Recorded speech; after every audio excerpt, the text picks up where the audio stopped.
We had initially planned to have a kind of on-demand video on our website. Like a lot of things, we are experimenting with technology, and we ran into some challenges this afternoon. So we're going to be doing this one live and posting some videos later. And for those families that were eager to meet teachers tonight, we are going to be having teachers do their own personal custom class videos that will be shared next week. And the reason for that is we had some issues with some of the live links and being able to coordinate the transitions from class. Like if we were in person, you'd be able to travel your student schedule and see different classes.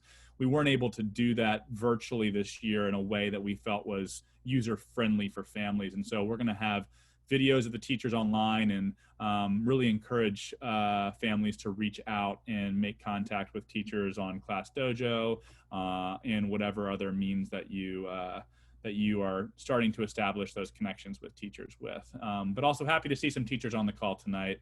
Hi, Ms. Davis. You're the first I see on the screen, so welcome. Good to see you too.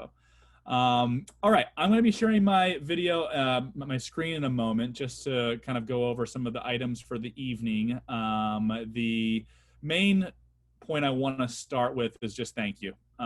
This is certainly a challenging time for everyone, and as a new father myself, I know having children at home now is, on top of having work responsibilities and everything else that's going into running a household, has to be extremely difficult. And so wearing the hat of an educator, a full-time worker, a parent, I know is a tough balance. And I just am so grateful and appreciative of the work that our families have done in the spring and that you're continuing to do for the start of this school year. So thank you for everything that you're doing to support your students' education. With that, I'm going to pull up and also wanted to just acknowledge that our thoughts are with a lot of our community that have gone through particular hardship in these times, whether it be from a personal experience with COVID yourself or in your household, or having a family member who has had an experience with the pandemic, and then also extending that to the civil unrest and the racial injustices that we've seen for the last several months. I know it's been a heavy time in a lot of ways for a lot of people in our community. So I just extend my my thoughts with everybody as well.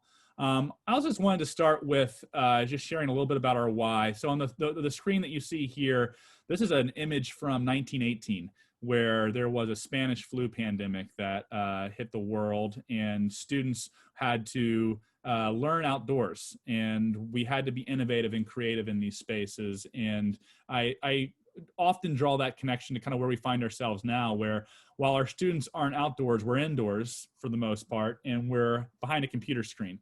And as we enter certainly uncharted territory with having to do this over a computer, we are excited by a lot of the innovation we've seen within our teachers and the resilience that we've seen within our students for the last several months.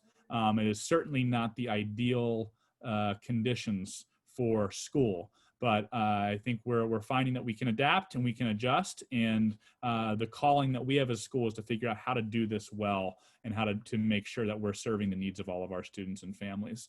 So I like to connect to like the purpose and the why behind our work, and I think it's more important than ever given the amount of time that our students have been out of school. I also want to assure you that you're in good hands. We're proud of achievements recently at Baldi Middle School, where we were named a model school in Philadelphia. We've seen significant growth over the last 3 years in our program. We're also proud to be serving the largest population of students in Philadelphia in our numbers. We're the largest middle school in Philadelphia also. And we were really proud of the fact that we are according to the school district performance reports, top of the class right now above charter schools, above other public schools that are in our city for the services that we're providing. And we're providing them to a large swath of students that have very different needs. And so we're particularly proud of that. And we're, as we learn and adjust to this virtual environment, I just want to assure you as family members that, you know, we've done great work in the past. And while this is different, we're continuing to figure out the best way to educate our students over the computer screens, which again, is not what we wanted to do this year. So this was the video that we're supposed to go out today, but since we're in person, I hope to clarify some updates about school opening and to provide just some progress about where we are. So the first is a broader update that right now we have between 93 and 94% attendance every day at our school, which is fantastic. So we have students that are connecting and showing up for classes. So we're really proud of that. We're also wanting to just make sure that everyone understands what our schedule is. And so the short of it is 8:11 we start, 3:15 we end, and we're trying to follow as close of a schedule to our regular school day as possible. However, that's difficult to do because we're also conscious of the amount of time students are in front of screens. And so you'll notice that at the start of a core content block, we have 60 minutes of live instruction, and then we have 30 minutes of flex instruction. And so the way your students' day should flow is when they go into an English, a social studies, science, or math class, the first part of that math class or that first part of that content class is going to be live with the teacher. And the last 30 minutes is going to be a flex time. And we'll define flex a little bit tonight about what that looks like. But essentially, it's time that may or may not require a student to be in front of a computer screen. We also have built into our day a break in the middle of the day from 11:30 to 1 p.m. that we're calling a lunch and a screen break. And we'll break that down a little bit more tonight too about what that can look like for the time moving forward. And a reminder that we follow a day schedule at our school where our students are, someone's coloring in, that's great. We're following a day schedule at our school. That means that each day of the week is actually correlated to a day 1 through 6, which means a student could have social studies or science on a day 1 or 2, or a health and PE class, or an art and elective class on alternating days. And so just to be aware that that information is on our school website as well for folks to dig a little bit deeper into that. So a little bit about some of this terminology. Live. Live means you're in front of a teacher. There's going to be attendance taken based on who's logged in at that time. Flex is time that's built off that 90-minute block. So it's those last 30 minutes of the class period. And again, this is time where students have an independent activity that may require them to be on a computer screen, may require them to be away from a screen. Essentially, that time throughout the day is unsupervised by a teacher live. And so know that for certain chunks of the day, however you structure school in your household, that's a more flexible period where a teacher won't be present there. And then screen break is a time during the day where our students are able to, if they choose to step away from the computer screen. There's no required attendance. There's no required classrooms to go to. However, we do have some exciting news to hopefully support if you're wanting your child to have more opportunities for the middle part of their day, which is starting next week. We're going to be starting to offer some clubs around our school. And so on the right is a chart that kind of shares what some of these clubs are, and they're optional. So students could log in, be with a teacher who's running one of these clubs, and learn about cooking, play some trivia games, do some karaoke, be part of a biking group that is talking about bicycling. So students are going to have a menu of options throughout their 11:30 to 1:45 time where they could join one of these clubs and have a more enriching opportunity. And that's part of the focus of just making sure our students have that social emotional well-being piece taken care of too. We know school is so much more than just going to your academic class. A lot of it's the relationships that you build with your peers. And virtually, that's been really challenging for a lot of our kids to have those opportunities. And so we're hoping by building in some of these clubs, which we'll share more information about on our website tomorrow, your student could have the opportunity to pick and go to one of these options. So check that out on Friday. We're going to be reviewing that a little bit more closely, excuse me.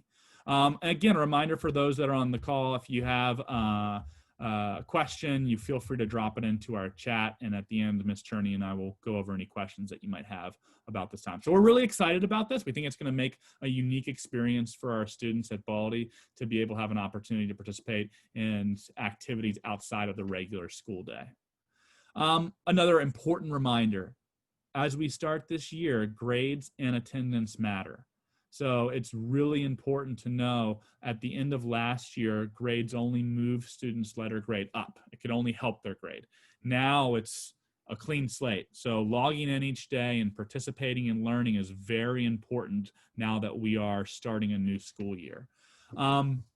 So please make sure you've gone over that schedule with your student. They understand where those transitions are. They understand that when it says live, we're taking attendance and that's counting towards their participation. And so it's important to make sure that students are there and logged in each day. If you have to miss a day or miss a period for something, know we have a spot on our school website for parents to submit excuse or absence notes. It's a Google form. Upload it onto the website, and students can be excused for doctor's appointments. Same things that we would have done in person, except now it's logged in the school website. And then just some other pieces of information that you should know. Our school started this year by exclusively using something called Google Meet, which is the platform that most students are familiar with from the spring, where they would log in and they would be able to be live with a teacher. We've also extended opportunities for staff to use Zoom. There are some functions of Zoom that some staff prefer, and we think in this virtual environment, wherever we can get the most participation and rigorous instruction, we want to let teachers make those choices for their students too. And so know that students may be logging in through Meet or Zoom. Most of our school is still using Google Meet. And so accessing Google Meet is through the Google Classrooms that your students are assigned to. And we have some videos online if you're curious about how to log in and participate in some of that, the Google Meet, the Google Classroom functionality. And at the bottom of the screen, I just have a snapshot of what a Google Classroom looks like.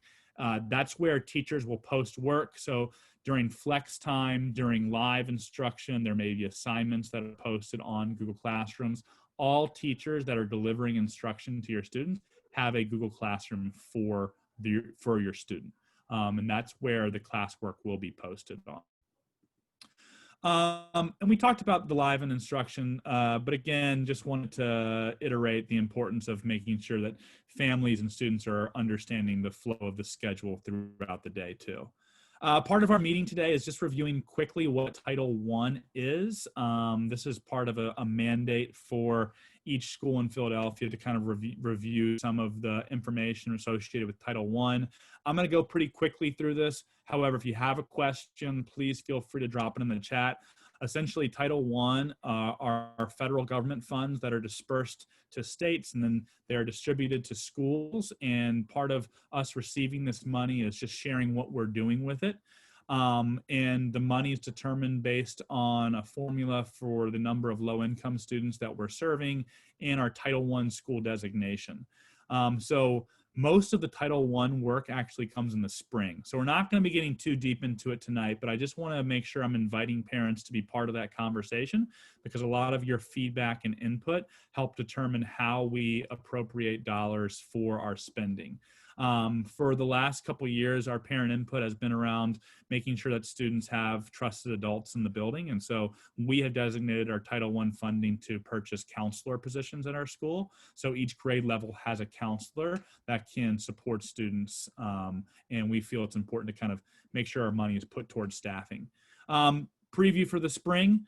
We're going to have meetings to discuss all of these 4 items around the family engagement policy, our school parent compact. I'll go into a little bit about our school plan and our school budget today, but not much detail. This is the spring work that we do as a community. And so really want to make sure I'm inviting, again, you all back into the conversation in the spring when we get our school budgets, because I mean, COVID's impacting school districts in a lot of different ways, and I think it's going to be some hard times, and we'll see what happens with school budgets next year. But everyone that's schools are not going to be safe from some of the economic impacts of what we're experiencing right now. We don't have information about what that looks like. We're going to be good for this school year, but looking forward, it's important to engage with these conversations with our community. So again, engagement policy is something that we'll review in the spring. And Ms. Cherney, if I'm breaking up, you can let me know. I just got a note that my internet connection was going in and out. Here we have some more information that's just talking about what the engagement policy is and what the purposes of the policy serves. Again, spring we'll be talking more about what parents would like to include in this. The school parent compact sets forth just goals, collective goals between the school and families for what we want to establish as academic achievement goals, making sure that we're meeting the needs of all of our learners. So if you're thinking about what type of school we're designated, we're a non-designated school, which is good news because it means that we're meeting most of the state metrics and we're moving our school in the right direction. However, funding-wise, the way the funding formula works is if we're not in one of these categories as an underperforming school, we don't get as much Title I funding as some schools do. But we do receive funding in what's called a non-designated status, which means that we're meeting and exceeding, in a lot of cases, some of the state standards for schools in Title I. Okay, I want to talk about our school-wide plan. So also connected to school-wide plan is some of our school goals and priorities.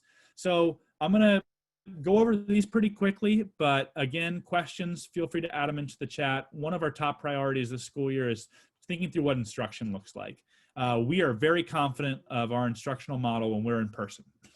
We are, we know our teachers are in a routine of delivering instruction to students in person. And one of our big challenges, I think, for Baldi, but across our country right now, is how do we adapt to a virtual model? And our instruction priority is really making sure that we're focused on your students being engaged. We want our students to actively participate in class. And so if you're noticing that your child is quiet throughout the lesson, is laying on their bed through most of the school day, is not turning on their video every now and then to participate, we need to do a better job of engaging that student. We really want to make sure that our students are there and with us and participating in lessons each day. I think that's the only way learning over a computer can be exciting and fun, is just to make sure there's a back and forth between teacher and students and each other. So we don't have this perfect yet. And I think it's important to be kind of humble in what you know and not know in this moment too. We are focused on continuing to grow and develop our teachers and our staff and how to deliver the best virtual instruction. And that's where your feedback's important too. If you're noticing that you're in the living room and you're listening in on a lesson and you're noticing that students aren't participating as much, maybe you have some suggestions for how we can do that better. So give us that feedback. We're eager to hear what you're noticing as families as well when you're catching glimpses of this lesson. Our other priority is family partnership. Now more than ever, essentially you're another teacher at Baldi in a lot of ways. You are supporting the routines and schedules for your student at home.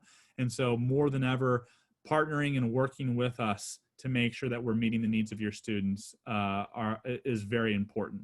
And I think that means communication, that means collaboration, that means that you're notifying us if your student is struggling in certain areas of content, and we're directly communicating with the teachers in our school building. So this family partnership is critical for us to be able to move in the right direction, given everything that's going on around us. So again, let's continue to build that, and meetings like this are a good step, but getting your feedback and the surveys and what you're noticing at home is really important as well.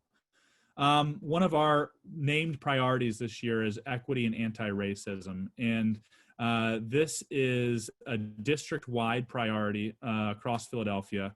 I think it's in particularly important at Baldi because we're serving such a diverse community. We have students at our school from all over the world. We have over 30 spoken languages in our building. And the experience that students have based on their identity looks different. So a student who's coming into our school who's learning English is going to have a very different experience than a student who already speaks English at our school. And as a public institution, we serve everybody in our community. And we have to do the work that we can to make sure that we're closing the gaps where we're noticing achievement differences in our student. And those gaps exist among students who are speaking different languages. They exist between white and black students in our school. They exist between students with special needs and students who don't. And that equity piece of giving each student what they need in order to make it access equal is one of our driving charges this year. And part of that is also calling out when there are racist systems that has existed to hold back certain groups of students too. And this has become, in a lot of ways, it's become politicized in the current environment that we find ourselves in. And this is not meant to be any political talking point. This is meant to say there are in our societies inequities that exist that we as educators and we as people who are teachers and schools and part of these communities, we have to figure out how to solve together. And so at Baldi, we're committed to that work and to calling it out when we see it and to continue to push ourselves and our teachers to serve the needs of all of our students. I'm looking forward to this work. This is a heavy lift for us this year, but we really want to make sure that we're putting it in the spotlight because we feel it's important work that needs to be done. So our final priority for the school year is just wellness. There's a lot going on right now.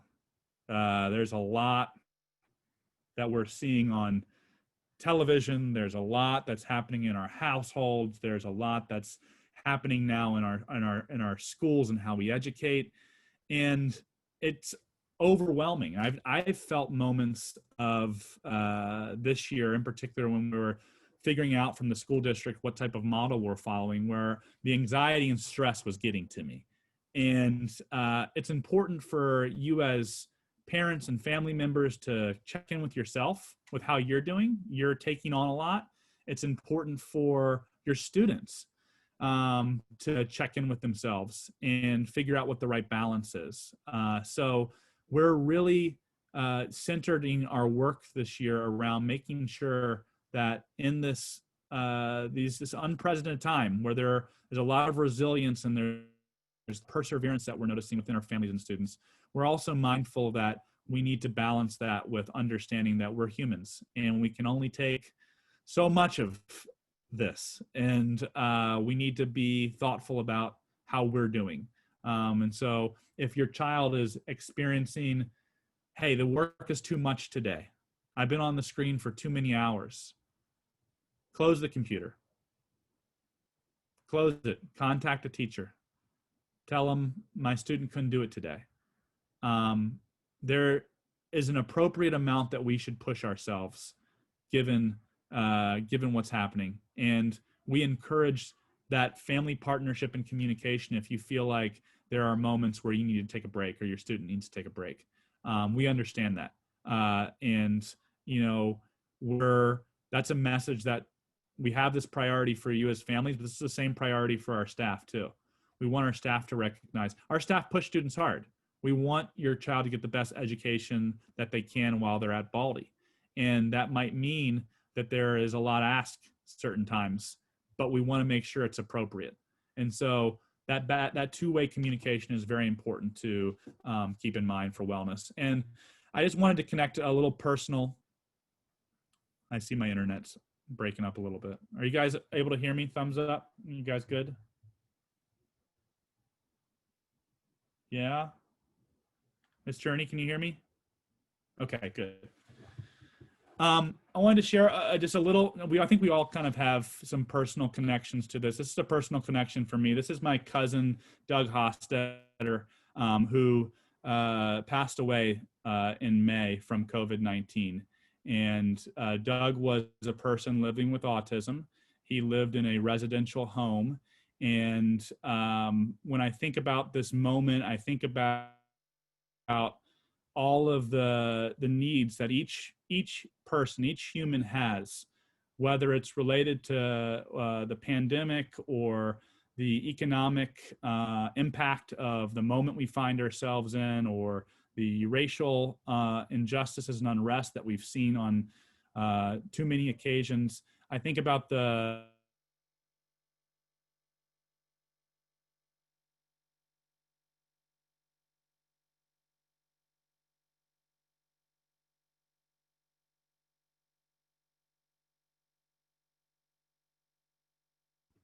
Miss Cherney, can you hear me? Yeah, I'm Yes, I sorry. can hear you. I can hear you. All right, sorry. The okay, yeah, there's always something with internet connections, and I apologize for that. Um,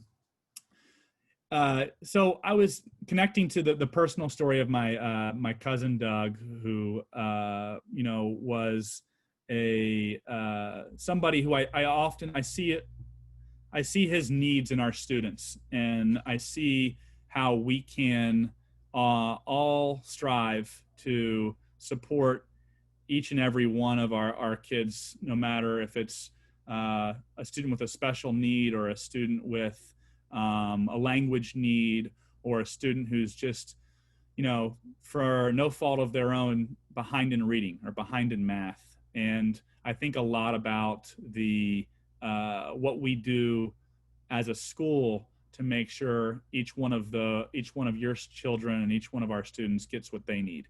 And that's what I've committed myself to this year, is in his memory, just making sure that we're mindful of, when a student has their screen off or their video off, are they okay?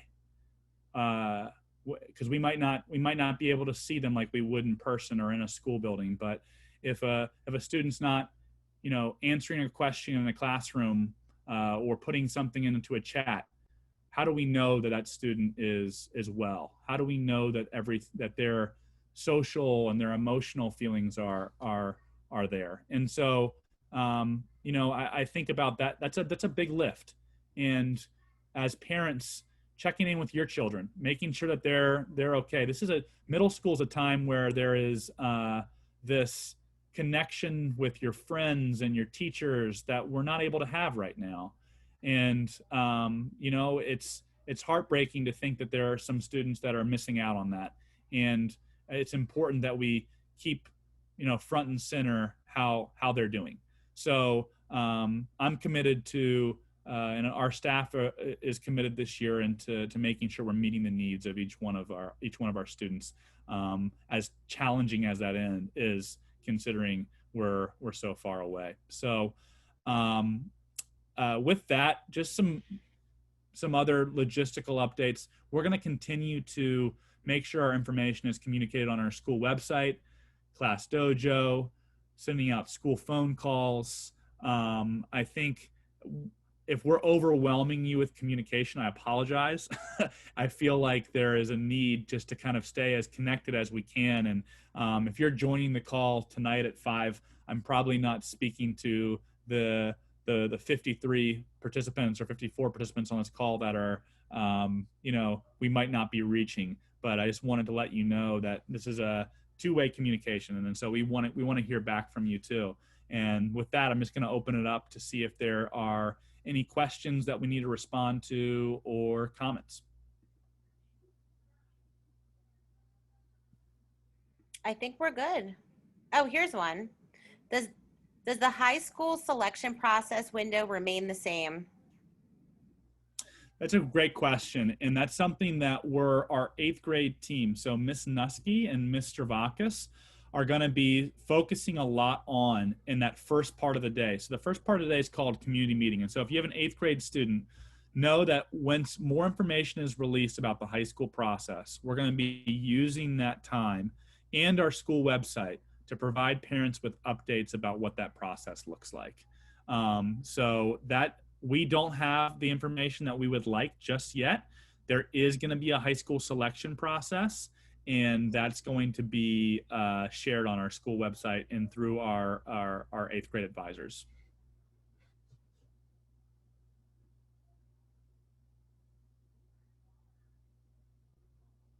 Ms. Cherney, are there more questions? How will students be able to join the clubs and when? Good question. So starting next week, we're going to have a menu of choices for students to click from that they can join based on the time that they have their break during the day. So sixth grade would be 11:30 to 12:15. Seventh grade would be 12:15 to 1 o'clock. And eighth grade would be 1 to 1:45.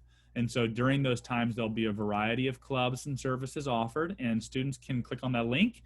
They may want to join a club for a day to see what it's like, and then they may want to join a different club for the next day. And so we're kind of leaving it open for students to decide how they want to and who they want to join for their enrichment or club opportunities. It's not required. You know, you might have your kid say, "Hey, I want to jump on a club on a day one, but on a day two, I just need to take a break," and that's perfectly fine too. So no, it'll be an optional opportunity for students. But starting on Monday, they'll have some links they can join for meeting some of the teachers running the clubs. Are you getting any information on returning to school? I am not yet. We had a meeting with our superintendent, Dr. Height, and just so people understand the flow, we are all decisions that are Baldi based first come from the school district. So I don't make any decisions about opening or closing schools. That all comes from the school district of Philadelphia. So nothing yet. November 17th is the target date, and we'll see what happens. Are you working on a process to prevent individuals from logging into classes that they don't belong in? So the school district of Philadelphia is, and there's been a new function added to Google Meet to help prevent this, similar to what you experienced tonight in a waiting room. We're still having a couple issues here and there where some students who are not supposed to be in a class are logging in, but they're adding some new functions to Google Meet to help prevent that students are logging in from when they're not supposed to be.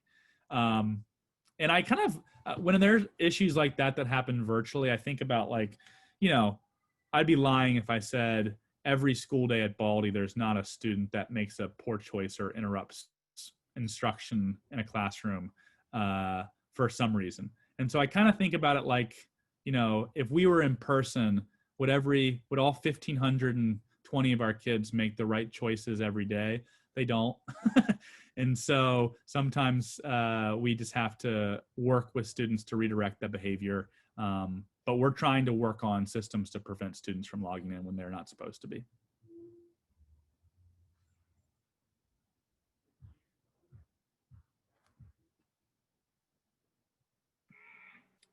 I think that's it. I saw a couple of here, and I appreciate the praise, Denise. Thank you so much. Are they going to be issuing food stamps again? I saw that question in there too. Please check the school website, the school district website, philasd.org, and search EBT. There was some updated information on there. I just don't know from the top of my head what it is. So please check that. Do sixth grade need to submit dental forms, and how do you want to submit the forms? Hold off on that for the moment. Our school nurse will contact you if there's a need to have those forms submitted. Updating a 504 plan, that's also school nurse. So Claudia, if you wanted to reach directly out to your child's grade level administrator, So in 6th, 7th, and 8th grade, the administrator should be on our school website. We can check in on the 504 plan and link you with the services that you need. And that's also a theme for communication. We have fantastic assistant principals across each grade level that can support. And so if your student's in 6th grade or 7th grade or 8th grade, really important to make sure if you want the communication to go through to make sure it's happening with the grade level administrator on those emails. And grade level administrators respond to emails. They're not on Dojo. So please make sure you're emailing the administrators. And their contact information is all on our school website. So the schedules do not vary day for day, with the exception of some classes swap. And so if you say you had social studies on day 1, on day 2 you'll have science. And then we've also have health and physical education, and the elective change places too. They swap as well. That's just kind of how our schedule works out this year. I'm looking at Wanda's comment. Yes. Yes, Wanda, we're thinking so much about that right now. And I wish I had a better answer for what the plan is moving forward with our students that are in our autistic support classes and our low incidence special education classes. And it's a challenge. And, you know, if I'm hopeful that there will be a phasing in of students with certain needs into in-person instruction. I know some districts around the country have started to do that for the students that have the most need. I don't know what the School District of Philadelphia's approach is going to be, but I've heard that from a number of parents with students with autism that it's a challenge online. And so we're thinking a lot about that. I appreciate you bringing that to the attention of the group. It's something that we should continue to think about how to do a better job with. I'm just going through some of the comments too.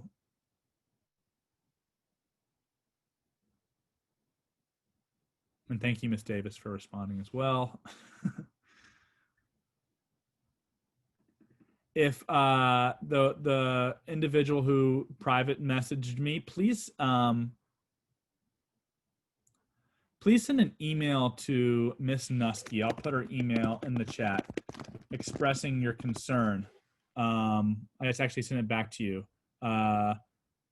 to express that concern in writing, and we'll see what we're able to do. And Danielle, I appreciate the feedback too. Thank you for sharing that. We are, and you know, we might not always get it perfect the first time around. I think it's part of just the learning in this moment too. And so we're continuing to push ourselves to get better, and really appreciate, you know, the feedback from the community so far, and you know, we're going to have more opportunities to have town halls and have meetings about how school is going. In the meantime, please fill out that survey online, and we'll continue to share the information as it comes in. And then we have a question about updated information. Can you, I'm going to put our, Jade, I just put the email address for our 6th grade administrator in there. Could you send an email with the updated information that you need for your student, and we can forward it to the right folks? Oh, well, thank you. I don't know who iPhone is, but thank you for that. I appreciate that too. Okay, it's been a pleasure to kind of speak with you all tonight. And oh, she's in 8th grade. Then that email address right there. Thank you for your time. We will be continuing to update you all. Appreciate you joining, and stay safe.